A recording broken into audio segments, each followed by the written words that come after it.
answer the question Surbi asked. So Surbi is asking the question that the question is about simple and complex labor. So one way to think of the distinction between simple and complex labor is to count up the labor hours needed to produce the complex labor. And that is what imparts the difference to the value creating capacity of each unit of complex labor versus simple labor.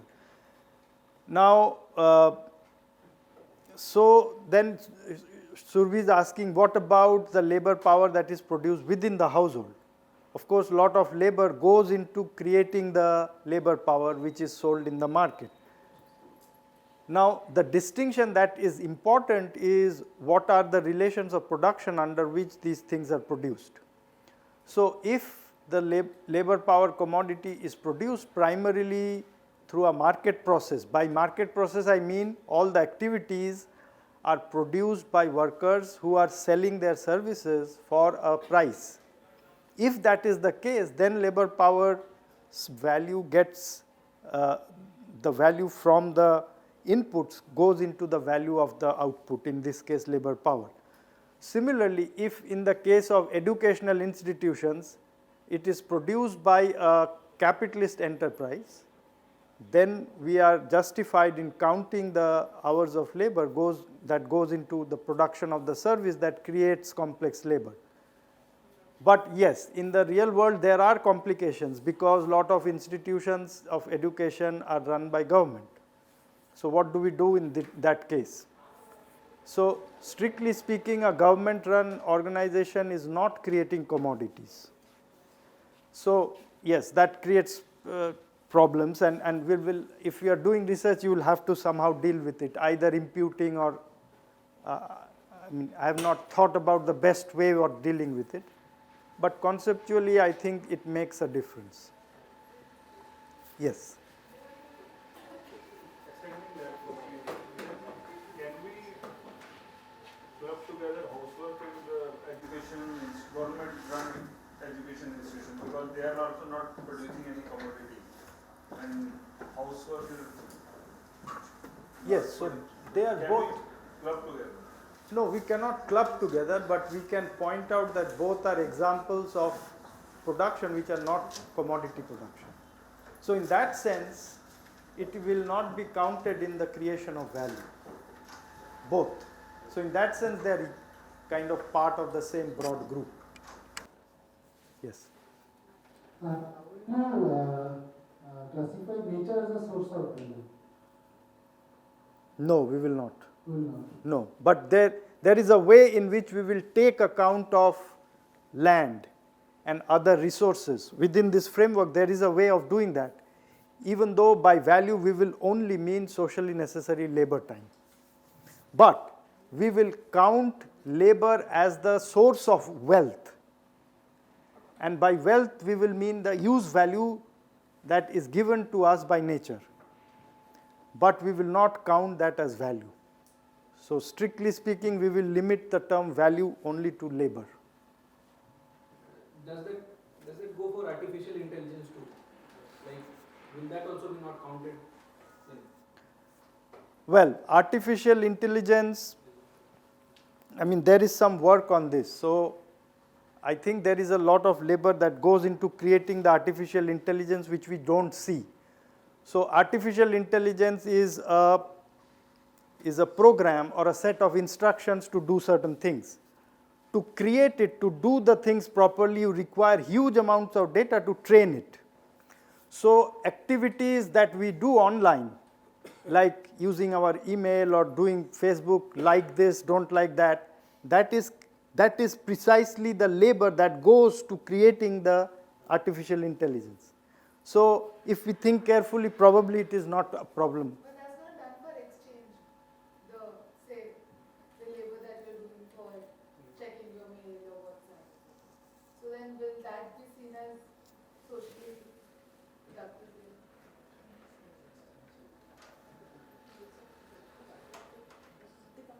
Yeah, that's May I no. suggest that we return to these questions after we've talked about the distinction between productive and unproductive? That's a good point, yes.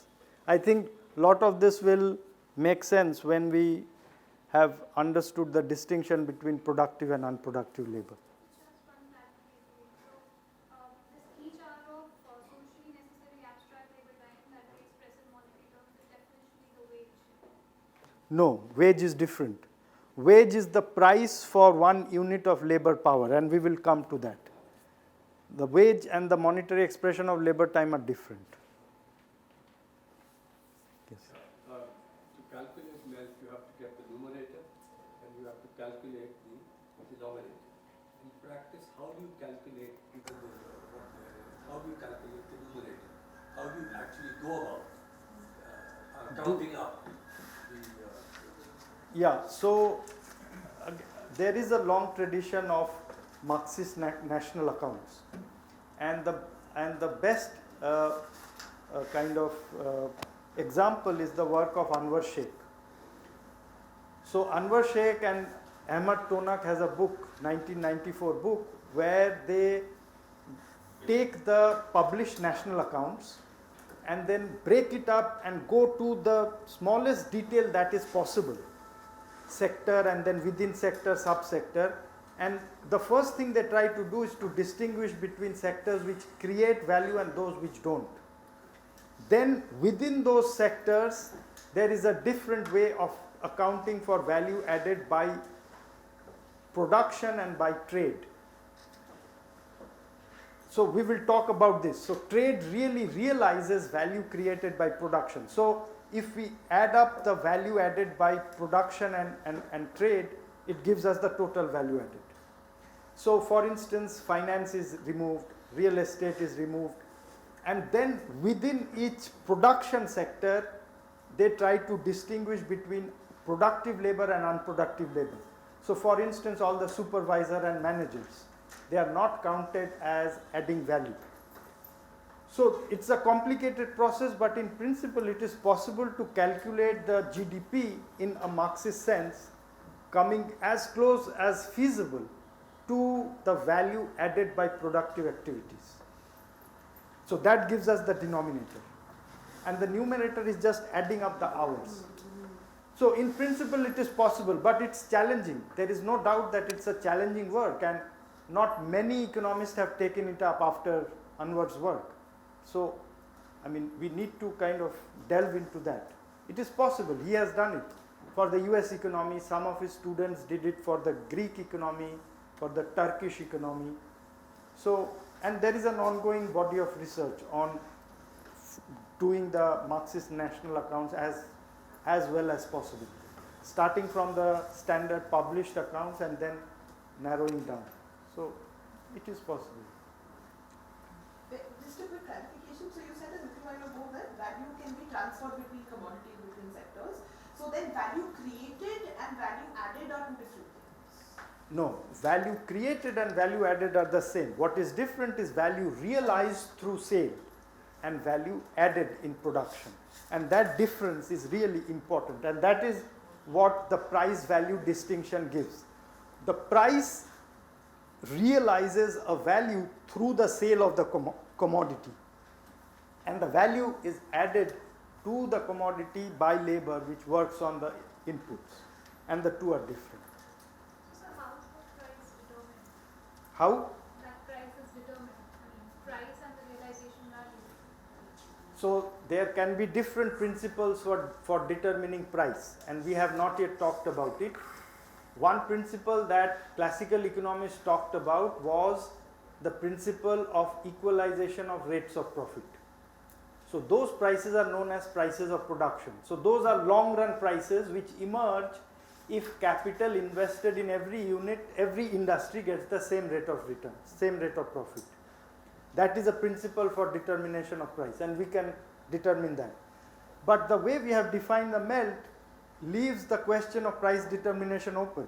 So you can have monopolistic pricing, you can have other pricing, all of which can be fitted in.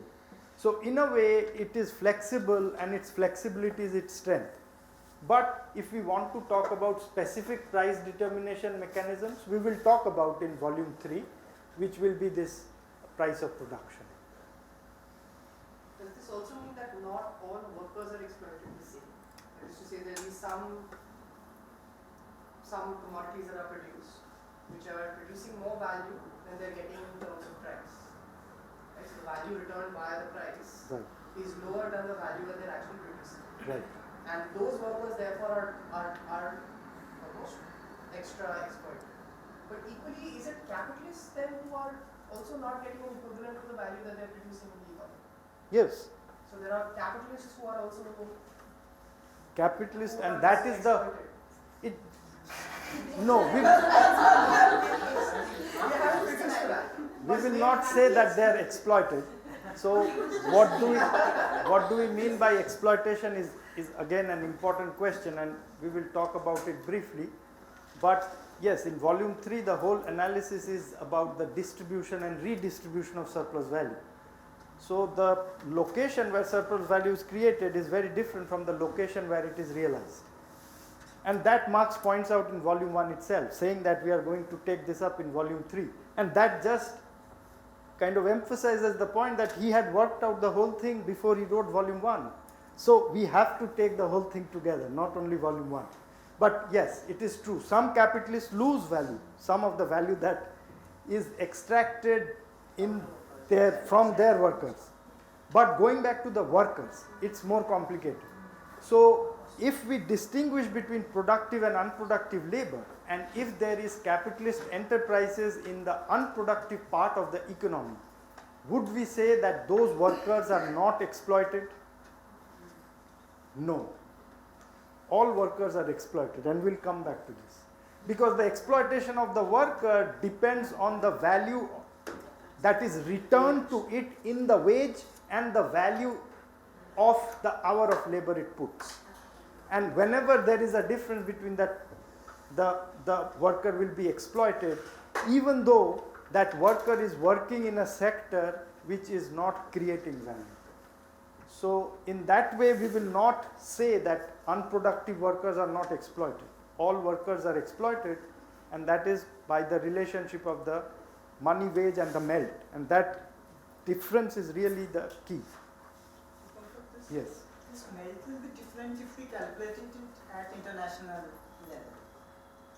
Or do we Yes. not calculate that? Oh, international, we will have to take account of the differences between the economies, the exchange rate between the monetary units, the difference in the productivity of labor. So that is much more complicated. So if the difference between the monetary units are not considered, are abstracted, then how is the international context different from when you are taking it within national scale? There are difference in regions, difference in terms of value that is needed to reproduce labor power and so on. So when we are homogenizing it at national level and not doing that at international level, what is the exact? So the main difference is that within a national level, the one general equivalent is used. If you have two economies, there will be two general equivalents, and we need somehow to convert between them. So within an economy, we just have one monetary unit, and that allows us to make all these calculations. Sorry, can you give an example of this worker in an unproductive sector being exploited? Because, I mean, a cook working in a private home is paid a wage, but it's unproductive, it's not for exchange. Right. But that's an unproductive worker. No. So all workers who work under the wage labor relation, Yes. they are exploited. So they are, So here, I mean, the employer is not a capitalist. So the employer is not using the cook to produce food and sell in the market. But if that, let's take an example, let's say finance. So let's say there is a bank, and there the worker, because there is a wage labor relationship, he gets a wage, and that wages social labor time equivalent is less than 1 unit of value.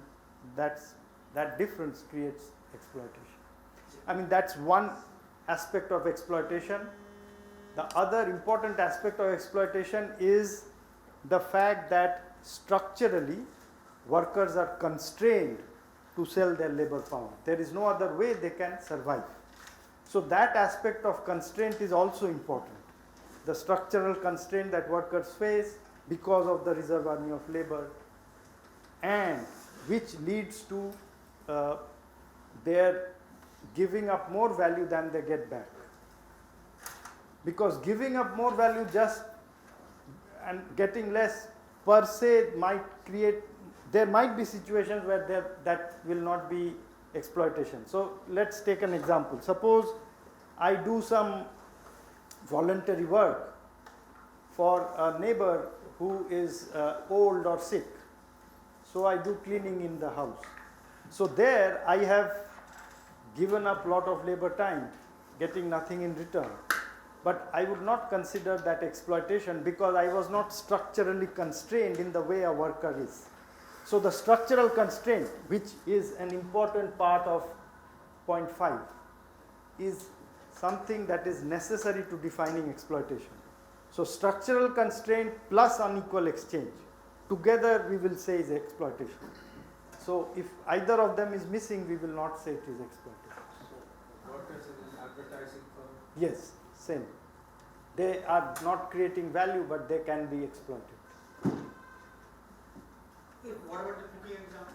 It's a selling a service. So we will come back to all this when we discuss productive and unproductive labor. So we are getting ahead of ourselves. Okay. So let's start surplus value and capital.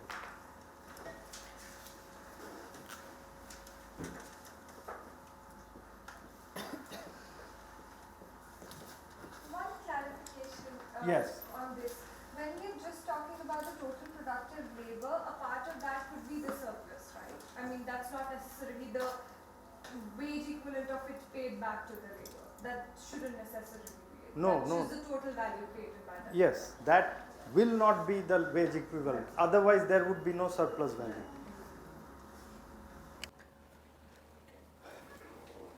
Okay, so our discussion of surplus value starts by considering two typical forms of circulation of commodities. So Marx uses this term circulation to differentiate it from production, and we will come back to this distinction in volume 2. By circulation, we mean a domain where exchange of commodities take place. So commodities exchange for money or money exchanges for commodity.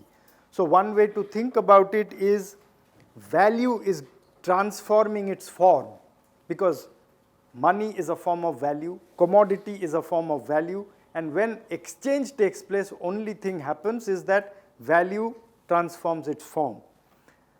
So let us look at two important or two typical forms of circulation of commodities. So one is CMC prime and another is MCM prime. So here C stands for commodities and M stands for money, and C prime stands for a different commodity. M stands for money, C stands for commodity, M prime stands for a different sum of money. So these are the two typical forms of circulation that we observe in any capitalist economy. This is what Marx calls the simple circulation of commodities, and this is what he calls circulation of money. Now let us consider the simple circulation of commodities. What is happening here? A commodity producer has a bundle of commodities, let's say one commodity C, comes to the market, sells it for a sum of money M, and then uses that sum of money to purchase another commodity C prime. So if we think of this process of exchange, the aim of this process of exchange can only be qualitative, meaning the aim of this process of circulation or exchange is to convert the commodity C into the commodity C prime. So to be more concrete, let's say a farmer has grown a lot of rice, he has kept whatever rice he needs for his consumption, and with the excess he comes to the market, sells it for a sum of money, and uses it to purchase whatever he needed, like fertilizer or other things. So the aim of that process of exchange was to convert the rice into the fertilizer. Once that conversion has happened, the process ends. So the process ends with C prime. So the aim is qualitative and it ends at C prime. So once the farmer gets the fertilizer, there is no necessity for him to convert that fertilizer into another commodity. Why would he do so? If he needed another commodity, that would be the commodity he would exchange for. So the process ends there. Now let's look at the circulation of money. The end point and beginning point of the circulation of money is the same form of value, that is M, money. Since the form of value at the beginning and end is the same, the only aim of this process can be quantitative.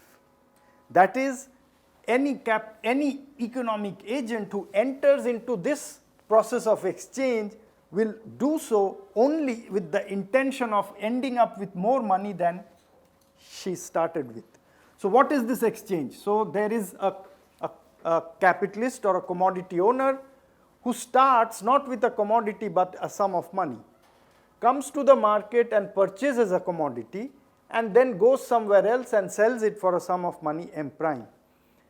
The aim of this process can only be that M prime should be bigger than this. So the aim is quantitative.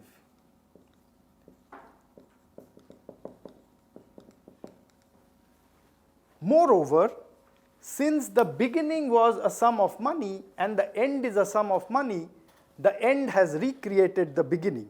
Because with that sum of money, this whole process can go over again. So in a way, while this process ends at this point, this process recreates its beginning at the end.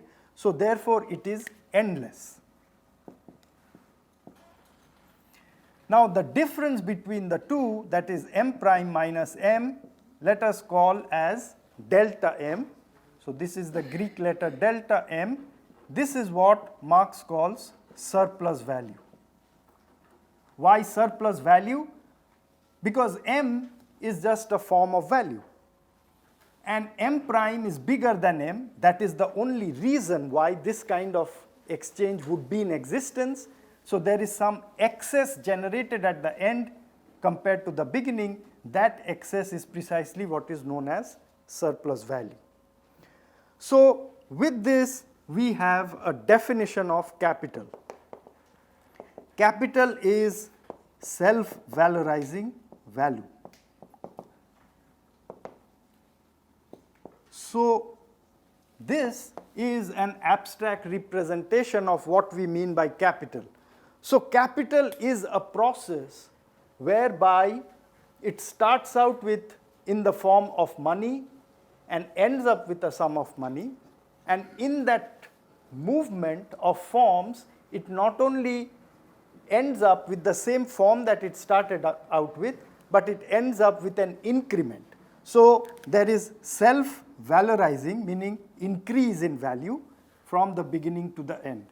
So capital is just self-valorizing value, and this can be referred to as the circuit of capital or the formula of capital. So this is an initial representation of the circuit of capital. So again, let me remind, this is the abstract representation of an exchange process where an economic agent starts out with a sum of money, comes to the market, purchases a commodity C, and sells it for a sum of money bigger than what she started with.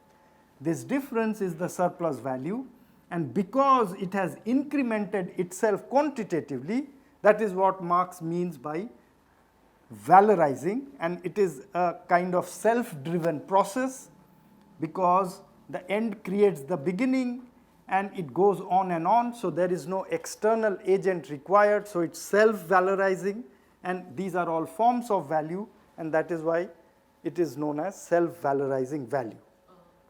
Yes. Just a slight thing, that is delta M surplus value even when M is a non-commodity money? Yes, it can be anything. So the form of money is not important. It's not. No, because money is always a form of value. So 100 rupees represents some value. So socially acceptable. Right. And whether it's a few coins of gold or a note doesn't really matter. Both are devices to express value. And therefore, M is therefore an abstract representation of a sum of money, no matter what form it takes.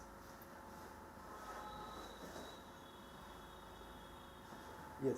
Yeah, but then the self value has to be in production. The way you laid it out, it could just be passive, merchant buying. Yeah, so we are going to build towards that. That is where we are going. So that's precisely the question I want to ask next. Where does this delta M come from? So how is surplus value generated in capitalism? So to answer this question, we will go where Achin was hinting at. We are going to go towards the domain of production. Now, to answer this question, Marx first of all dismisses a form of argument that might emerge. We might think that delta M can arise by unequal exchange. So it might be the case that merchants are buying cheap and selling dear, and that is the source of delta M. Now Marx wants not to use this argument, because if such processes happen and we aggregate across all economic actors, the unequal exchange will vanish, because the gain of one will be the loss of other, and when we add them up, there will be no gain. So therefore, Marx sets himself the problem of explaining the generation of delta M when all exchanges are exchanges of equivalence. So in all exchanges, both parties are giving up and receiving the same amount of value. There is no cheating, there is no unequal exchange. How do you then explain the emergence of surplus value in the capitalist system? That is the problem Marx sets himself. Okay. So to approach this question, let us look at the circuit of capital once again.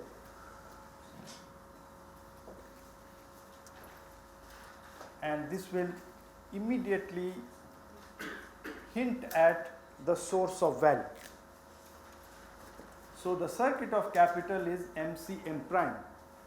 So we can break up the circuit into two phases. This is phase 1 and this is phase 2. So in phase 1, a sum of money is used to purchase a commodity. So this is an example of an exchange. This is taking place in the sphere of circulation. Circulation is the sphere where exchanges takes place. Since we are considering only equivalent exchanges, there can be no generation of surplus value here, because by definition, what is exchanging on both sides are the same. If we look at phase 2, it is precisely again an example of exchange, but from the other side. A commodity is sold for a sum of money. Since it is a process of exchange, no surplus value can be generated in phase 2. That implies that surplus value is generated somewhere in between the two phases. What happens in between the two phases? Production. And that is why the source of surplus value has to be located outside the sphere of circulation, in the sphere of production. So here, the distinction between production and circulation becomes important, and this will help us address this productive and unproductive labor. So let me make this point clear. In the sphere of circulation, no surplus value can be generated. It is only in the sphere of production that surplus value can be generated, which already gives us one way to address the difference between productive and unproductive labor. if we can classify an activity and locate it in the sphere of circulation, then we will be able to assert that that process does not create value. Value and surplus value is only created in the sphere of production. So this is an initial thought. Just keep it in your head. We will come back to it. It will allow us to offer a principle to make the distinction between productive and unproductive labor. But let's come back here. We have reached the conclusion that surplus value can only be generated in between the two phases. So now we need to think carefully about what is going on in between the two phases of exchange. And to do so, we will expand the circuit of capital formula in two steps.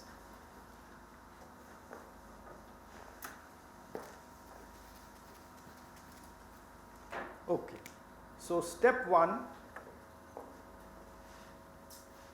we will expand the circuit of capital, and at the end of step 2 we will get a complete representation of the circuit of capital. This is, as I said, an initial representation. It is not a full representation. So the first expansion is like this. So what I have done is, instead of there being only one commodity here, I have broken this up into two. So what is now happening, there are again two phases. In phase 1, M exchanges for C.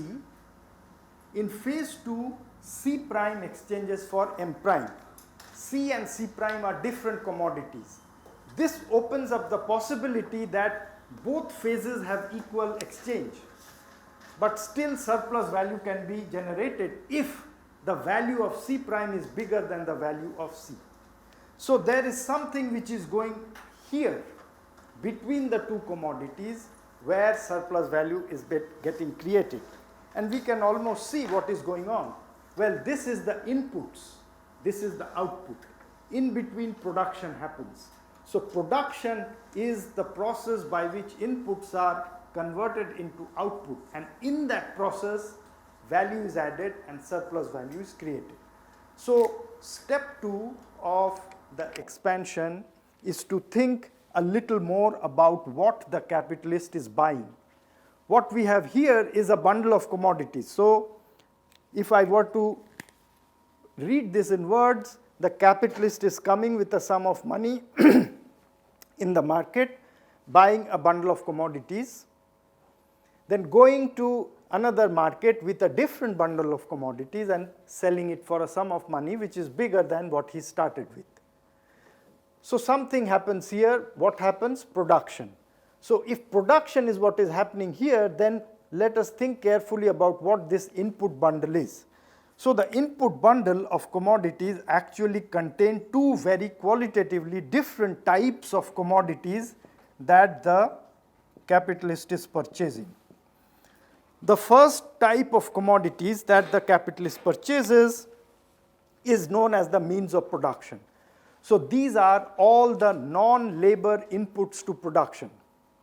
The raw material, the machinery, the electricity, the power, the oil, the auxiliary material, everything else. That is one set of commodities the capitalist purchases. The other set of commodities is labor power. Labor power is the commodity that the capitalist purchases by hiring a worker for a specified period of time. So what this labor power represents is the ability to do work. So in capitalism, the ability to do work, which inheres in the body of the worker, has become a commodity which has to be sold. So that is one of the commodities that the capitalist purchases. Once the capitalist has purchased those two commodities, she leaves the sphere of exchange. And that is why I have put these dots. These dots mean we have left the sphere of exchange. And then what happens here is the process of production. So the process of production is represented by P and a bracket. So these parentheses mean that we are bracketing out this process from the sphere of exchange. So this is a different sphere. Then the process of production ends, the finished commodities arise, and then it is sold for a sum of money M prime. So we have arrived at the conclusion that the source of value must really be here, because the only way the circuit of capital can generate surplus value is if the value of C prime is bigger than the value of C. So now let's try to understand what is the value of C prime. So the value of C prime comes from two sources. One is the value transferred to the output from the means of production. So here means of production means all the raw materials, and if there is a long-lived asset like a machine which is in the production process for several cycles, what we are considering means of production in value terms is its depreciation, the amount of value it loses in one production cycle. So the difference between inputs which are completely used up and a fixed asset or a machine which lives in the production process for several cycles is that the machine transfers its value to the product over several cycles. The input transfers its value to the product immediately. So therefore, the value, one part of the value of the finished product comes from the value transferred by the means of production. The second part of the value comes from the value added by the use of labor power. Because the process of production is the process whereby workers work on the inputs using the machines, the instruments of production. So the instruments of production get used up a little bit and the raw material gets used up completely. So the value, part of the value of the output comes from the value transferred by the used up machine and the total inputs, the raw materials, and the value added by labor that has worked on those. Now what is the value of C? Well, the value of C is the value of these two things that the capitalist is purchasing. So value of the means of production and the value of labor power, because the capitalist is purchasing two commodities. Now look at both sides. This is exactly equal to that. The value transferred by the means of production is just the value of the means of production. Here, by value of means of production, we mean only the value that is getting used up. So therefore, if this has to be bigger than this, since these two are equal, the only way the value of this can be bigger is if the value added by the use of labor power is bigger than the value of labor power. And that is the key difference. The value added by labor power is bigger than the value of labor power. So now let's think carefully about this.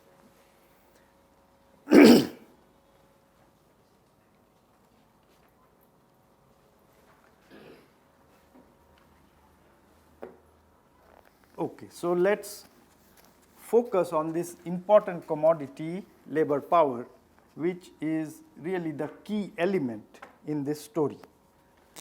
So let's look at the commodity labor power.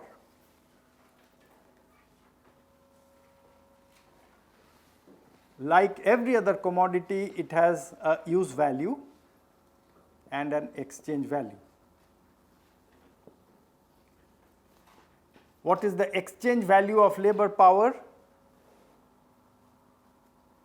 The wage, right? It is the amount of money that is used to purchase 1 unit of labor power. Let's say 1 unit of labor power is 1 hour of labor power. So the exchange value is equal to the wage, which is expressed, let's say, in terms of dollars. What is the use value of labor power? So just like every commodity has an usefulness, labor power has an usefulness. It has the usefulness to the capitalist. Using the commodity labor power means putting the worker to work on the raw materials using the machines. So the use value of labor power is the actual act of working. So the use value which resides with the commodity owner who has purchased it. So if I purchase an apple, it belongs to me. Just like that, once the capitalist purchases the labor power, it belongs to him and he chooses however to use it. He chooses to use the labor power to work on the raw material to produce the specific commodity that he is producing. So the use value of labor power, which is nothing but the use of labor power, is the generation of value. When we say labor power is being used, we are just saying that the worker is working on the inputs using the machines. The act of working is adding labor time to the inputs. So it is adding value to the product. So that is precisely what is value added, the value created by the use of labor. We can call this the value added by the use of labor power. Now let's look at the other side. Labor power has an exchange value. That means each unit of labor power can be bought for, let's say, $8 an hour. So the minimum wage, let's say in the US, is $8. So that's close to the price of 1 unit of simple labor. So if we divide the wage by the monetary expression of labor time, what do we get? We get the social labor time equivalent that is returned to the worker in the form of the wage. The social labor time equivalent returned to the worker in the form of wage is always going to be less than the value added by labor power. So this is nothing but 1 unit of value. And therefore, the social labor time equivalent of the wage will be a quantity like mu, where mu will always be less than 1. Why will this always be less than 1? Because that is the only way in which surplus value can be created. Because if the social labor time equivalent returned to the workers in the form of wage was exactly equal to the value added by labor power, then there would be no gap, there would be no difference, and there would be no way in which the value added by labor power would be bigger than the value of labor power. So now, this is the second important thing that Foley and Dumenil bring in. By value of labor power, I mean the social labor time equivalence of the wage rate. And it is computed by dividing the wage rate by the monetary equivalence of labor time. So this way of defining the value of labor power is a little different from the standard way. So many of you know the standard way, and Marx used the standard way. Marx defined the value of labor power as the value contained in the commodity basket that is on average consumed by a worker. We are giving a different definition of the value of labor power. What we are saying is that look at the transaction between the capitalist and the worker. What happens is the capitalist gives a sum of money to the worker, and the worker gives up the labor power. So the transaction that happens is not in terms of a commodity bundle, it is in terms of units of money. Of course, in a later stage, those units of money that is earned by workers are used to purchase a commodity bundle. And Marx thought that computing the value, that is the labor time that goes into producing that commodity bundle, could be the correct way to define the value of labor power. Now, in the context of volume 1, where we are just looking at aggregate quantities, all prices and all values, there is only one big unit of capital. So there is no divergence between price and value. In the context of volume 1, all prices and values are proportional. Therefore, the two definitions are exactly equal. So think of it. We take a quantity of money which is used to purchase labor power. That quantity of money is used to purchase a bundle of commodities. If every commodity in the bundle, the price is proportional to the labor time that goes into its production, then the unit of money that is used to purchase that bundle will reflect the same labor time equivalent. Either we do it this way, or we just count up the value added or the value needed to produce the commodity bundle. So in the context of volume 1, both definitions are same. But when we move to the context of volume 3, when there is competition between capitalists, prices and values will diverge, and therefore the value of the commodity bundle will no longer be truly reflected in the wage. So if we, so it is better to go with the Foley way of defining the value of labor power rather than the standard way, because we will get into some additional problems related to the transformation problem if we define the value of labor power using the value contained in the commodity bundle. And the intuition is precisely that it will diverge, because in the context of volume 1, prices will no longer be proportional to values. So the wage that is used to purchase a commodity bundle will no longer truly reflect the social labor time needed to produce that commodity bundle. So just like every other commodity, the price and value of labor power will diverge in the context of volume 3 if we go with the standard definition. If we go with this definition, the value won't change. So the value of labor power remains the same, because we are just thinking of converting the wage into the social labor time equivalent without going through the route of the commodity bundle. Since the melt and the wage will not change as we move from volume 1 to volume 3, the value of labor power defined in the Foley way will not change. And that will simplify lot of problems related to the transformation problem. And that's why this interpretation in one way just showed that there was no transformation problem if you do your accounting properly. So that was their solution. There was no solution. They just showed that there is no transformation problem. So we will come back to that later. So let me just summarize. So what we have seen is that to understand capital, we started out with two types of circulation, and we saw that within the circuit of capital, surplus value is generated. Then we investigated the source of surplus value, and we reached the conclusion that the only way surplus value can be generated is if the value added by labor power is greater than the value of labor power.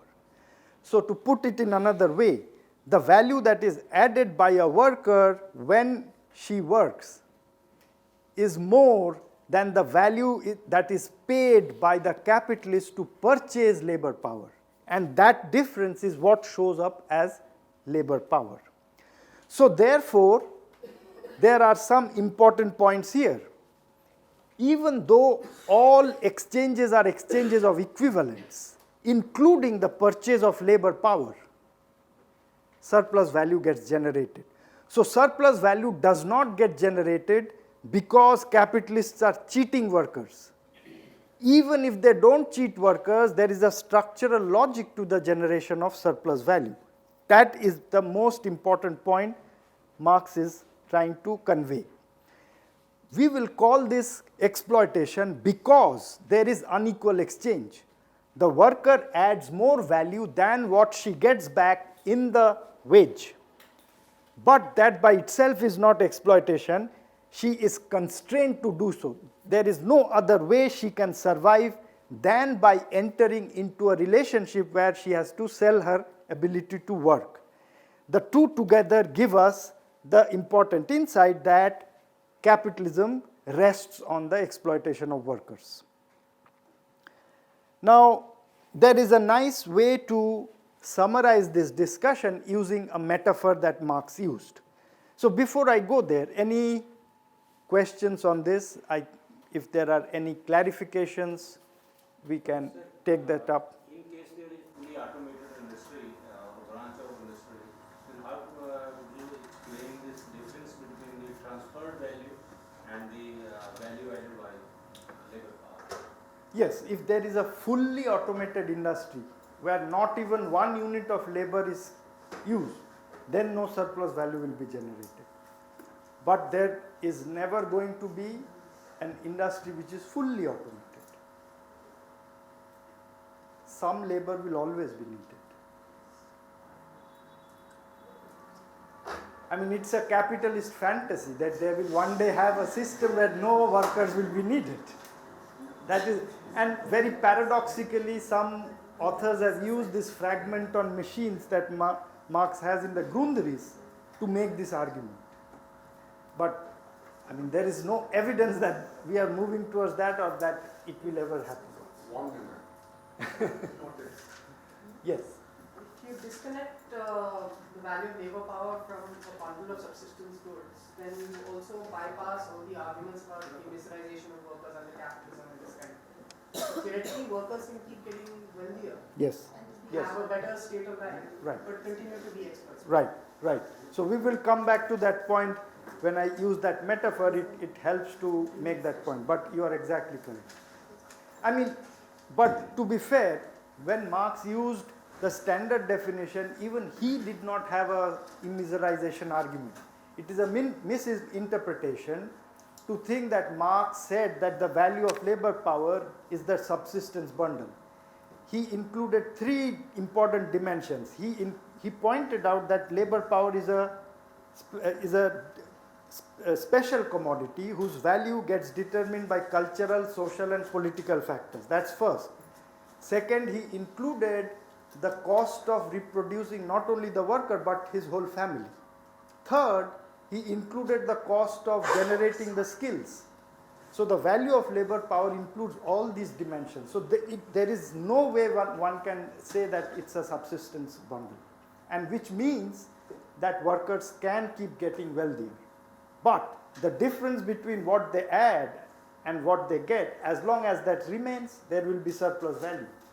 And what they get back in monetary equivalence or in the wage can buy different bundles of commodities, and those bundles of commodities will actually increase as the productivity of labor increases, and therefore they will become richer. Yes.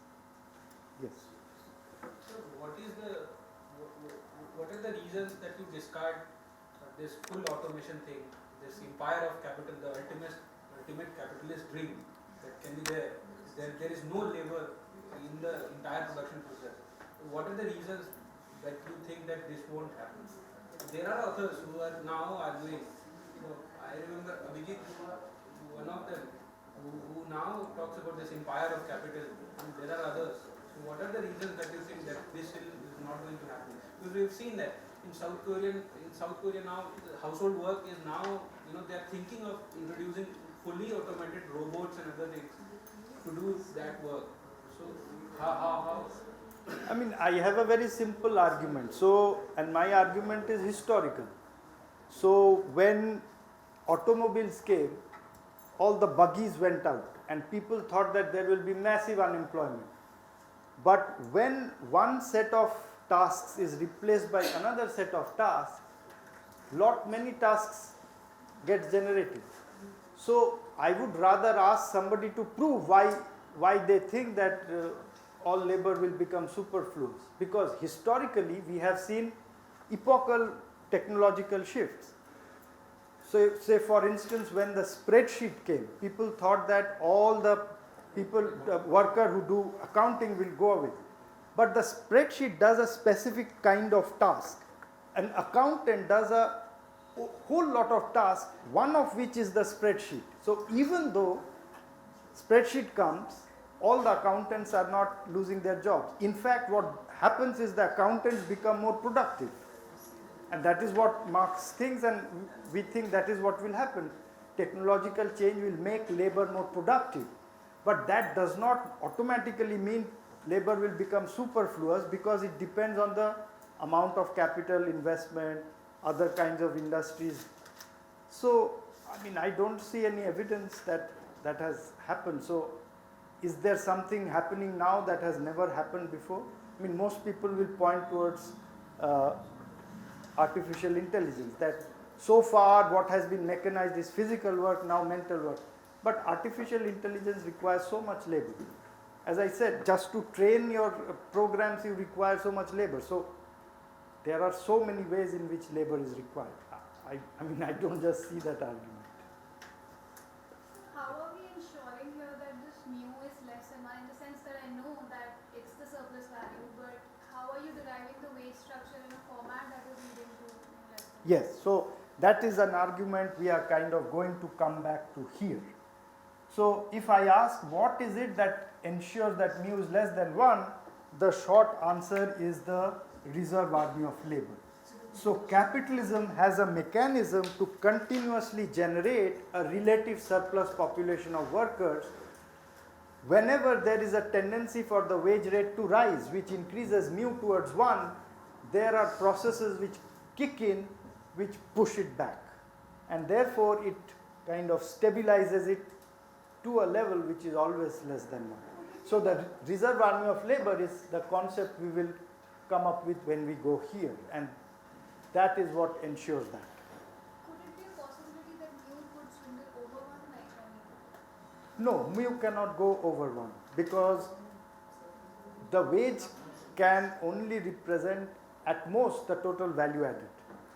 So all these questions will become even more clear once we look at that, the metaphor, the box, we will see that. So can you please once again explain this equation, exchange value equals to wage formula? So how did you come about from standard which Marx talked about for these? Okay.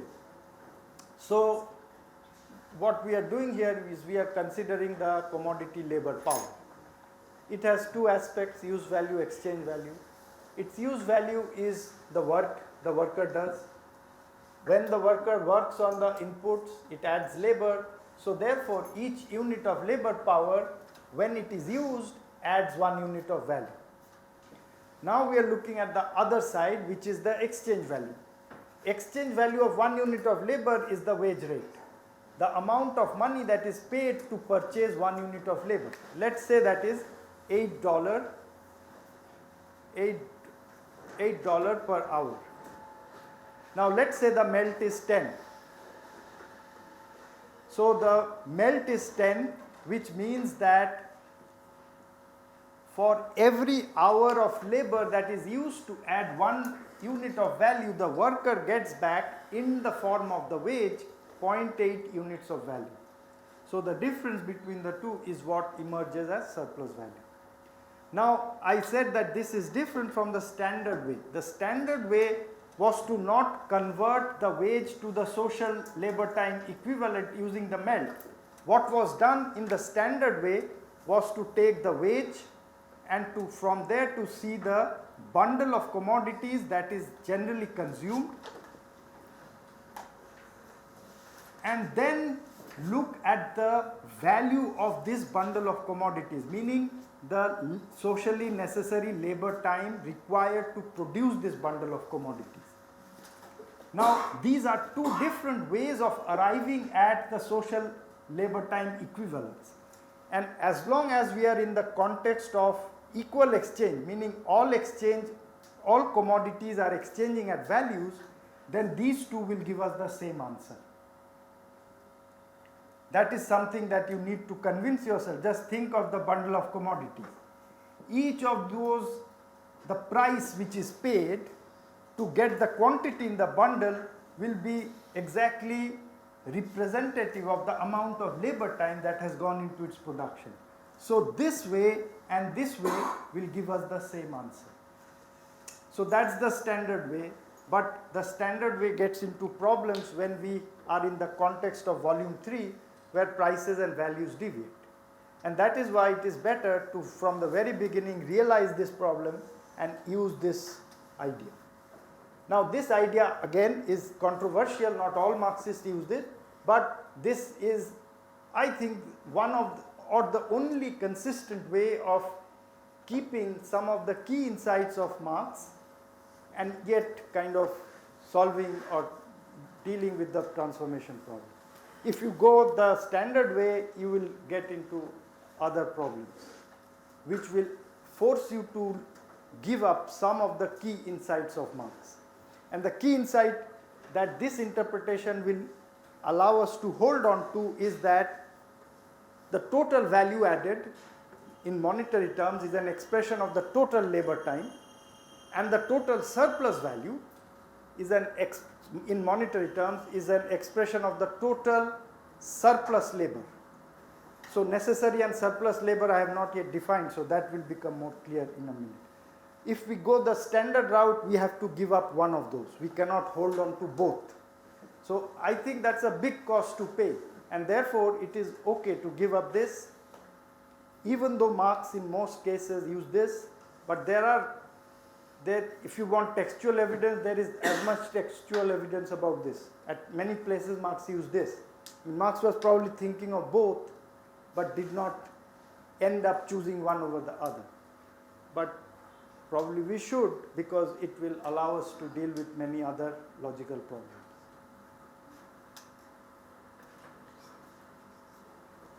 Okay, let me set out the metaphor and then we can probably take a break.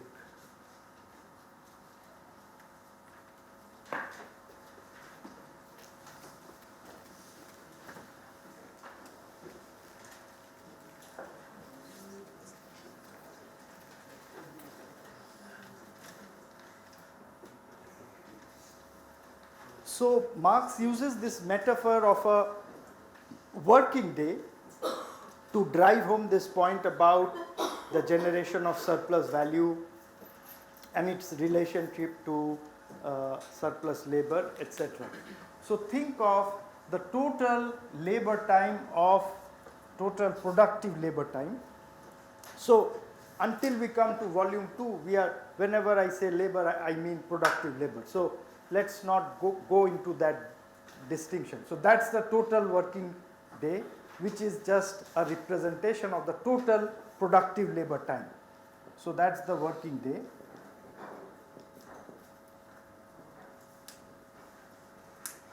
And that's the value of labor power. So this is 1 unit of value, and the value of labor power is less than 1. So that is a line which breaks up the box into 2. One part of the box is what the workers get back in their wage. So you can think of that part as the paid labor time. The other part is what the workers do that is appropriated by the workers, which is the unpaid labor time. So there are 3 different ways of thinking of this distinction. Let us start out by thinking in terms of the value added. So in capitalist production, the total value added gets divided into 2 parts. One part is wage, another part is surplus value. Looked at from the perspective of the working day, we can think of this part, which is the social labor time equivalence of the wage, as the necessary labor. So this, in a sense, is the amount of social labor time that would be necessary to convert the wage into its social labor time equivalent. So this is necessary labor, and therefore whatever part of the working day is there on top of the necessary labor is the surplus labor. And looked at from the perspective of social reproduction,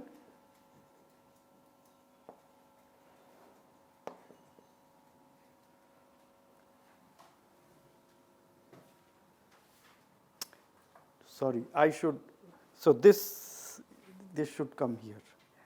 So necessary and surplus labor is with respect to the perspective of social reproduction. From the perspective of working day, this is paid and unpaid labor time. Yeah. So this is the paid labor time, and this is the unpaid labor time.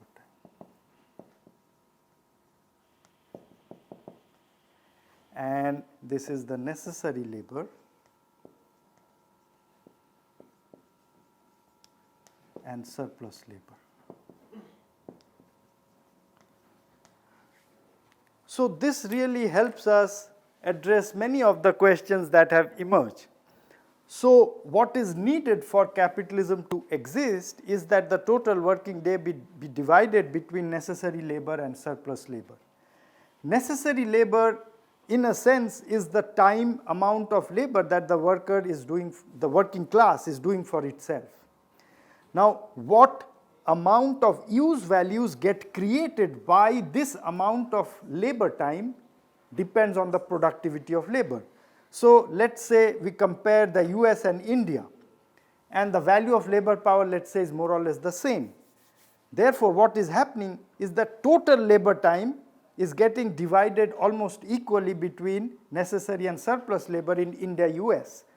But the productivity of labor is far higher in the US.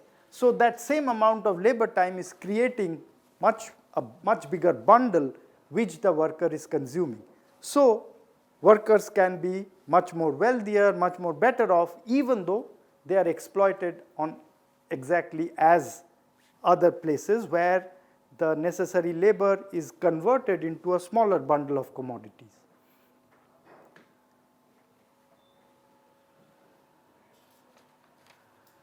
Okay, so let me just summarize and stop. So we have understood the source of surplus value as the exploitation of the working class, and if we take that argument seriously, we can divide up the total labor time into these two parts, which we can equivalently think of as the wage surplus value division if we think of the total value added, or the paid and unpaid labor time if we think of the total working day, or the necessary and surplus labor if we think of the social reproduction. Okay, so let's take a break and then come back to this.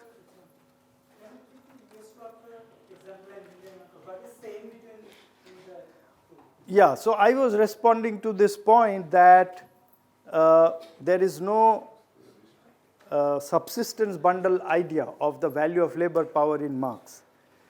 A better way to think of the value of labor power is as a fraction of the total labor time of society. So what the workers get back is a fraction of the total labor time that they devote, and that fraction is the value of labor power. Now, if labor is very productive, and whenever we say productive, we always mean in terms of use value. How many units of use value are produced in 1 hour of labor? That is always what we will mean when we say productivity of labor. So if labor is more productive, then the same amount of necessary labor can produce a larger bundle of commodities. You're saying the fraction is same. I'm saying the total labor time is same and the fraction is also same. And yet, the average worker in the US can have a much higher standard of living than in India, even though both are equally exploited. Because they are exploited, and the measure of exploitation, and that's what we will come to next, is the ratio between these two. How much they put in and how much they get back. So you can have two economies where this ratio is the same, which means the rate at which they are exploited is the same, even though the material standard of living can be very different, which depends on the average productivity of labor. So exploitation need not always be thought of as impoverishment. It is rather a division of the total labor time. between what workers get and what workers don't get.